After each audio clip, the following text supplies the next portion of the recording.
My name is Sam Sokolow. I'm a television producer. I live out here in Venice Beach, California, and this is my dog Radar. Obviously, I didn't know I was going to get Radar, but I wanted a dog. I was 25 years old. I was living in New York City in Manhattan and working in a job in advertising, and was kind of going out every night after work and partying a little much and didn't have a lot of responsibility, and kind of decided I wanted a dog. I wanted something that might ground me a little bit.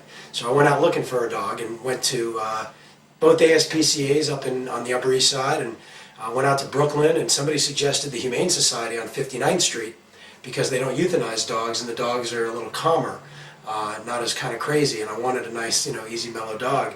And I went to the Humane Society and walked around, and the dogs there were still a little nuts, but I looked in the corner and there was Radar sitting there, totally calm, just looking at me like, if you're not going to bust me out of here, I don't got time for you. And I said, that's my guy. Well, Radar and I have a lot of adventures together. I've been bringing him to work almost every day for 10 years, going back to New York. So I would say back in New York, I used to walk him through Central Park to an office that I had at 9 West 57th Street, that sloping building with the big red 9 in front of it.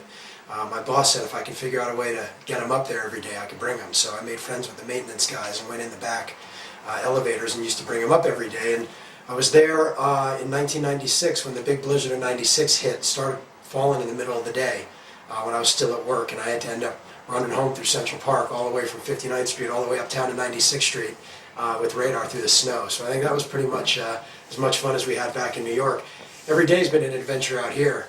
I have an office up in Hollywood on a TV lot, and he comes there every day. So, he was found in a garbage can in Brooklyn, and now he goes to a lot in Hollywood every day. So it's not such a bad deal being Radar. Well, the scariest moment I've ever had with Radar was one day I had him in the office, and somebody took him for a walk for me. Somebody offered to take him out for a walk and came back. And we were, at that time, in downtown LA. We just moved out here.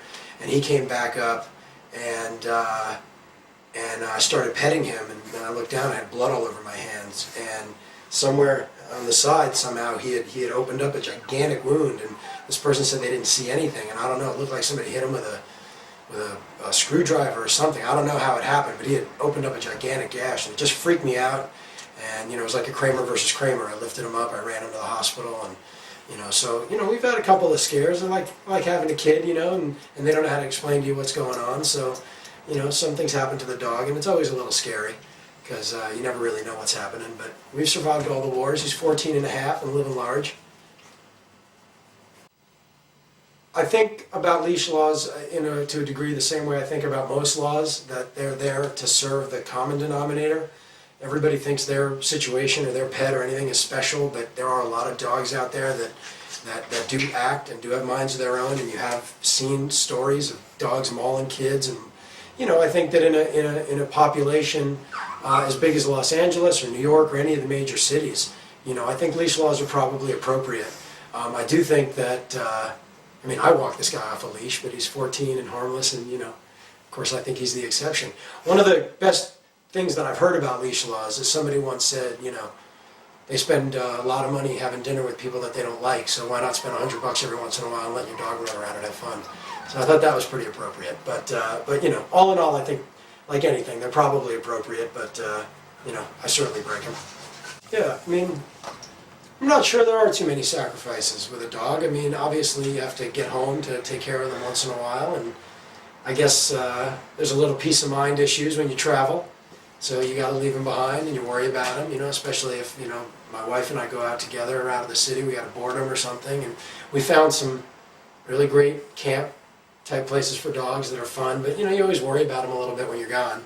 I think that's probably the biggest sacrifice, but other than that, man, the dogs, they're great, it's all love. It's good stuff. Embarrassing moments. Well, Radar's seen it all. There are a lot of embarrassing moments that Radar's seen. I don't know if we had them together, but he's certainly seen plenty of mine, so maybe we'll just leave it at that. I think a lot of people that don't have dogs assume that dogs might be a little bit fierce, some that aren't. But again, you hear stories, and I think that a lot of people think dogs are real dirty, which I guess to a degree they are, but I don't think it's the kind of dirt that's going to hurt you too bad, they walk around, so do we. But other than that, I don't know. I know that I wasn't the biggest biggest dog kid when I was younger, and you know, I didn't have a dog, and I grew up in an apartment in New York City with brothers and sisters, and there just wasn't room for a dog. So, you know, it was really a decision I made as an adult, and I've learned in my adult years, you know, just how wonderful they are, and how I think special that relationship is between a dog and a person, or a dog and a family, and they really are like a member of the family. Where you going, buddy? But anyway, you know, I think that if you had a dog, you'd get it. But also, people are different everywhere. You know, I know dogs serve different purposes places. There are people who have them for security. I know I think in the Midwest and in the South, and where it's not apartment and house dwelling and city living, you know, dogs actually still work and shepherd and kind of serve a purpose. So, you know, I think a lot of people have different needs or desires out of a dog. I mean, we live in LA. You know, dogs are pretty much friends to take out the coffee out here. So, if I were a dog, what kind of dog would I be? There's only one dog I'd want to be, and that's Radar. I'll tell you that right now. I'd switch places with him in a New York second. He's got the life, this guy.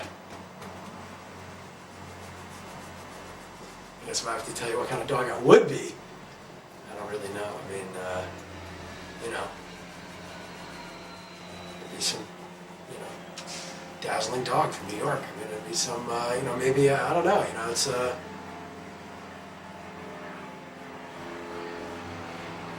too lazy to be a Doberman, you know. I'm certainly not a German Shepherd, I'll tell you that. I'm not a Golden Retriever either. I think I'd be a mutt. I'd be a mutt.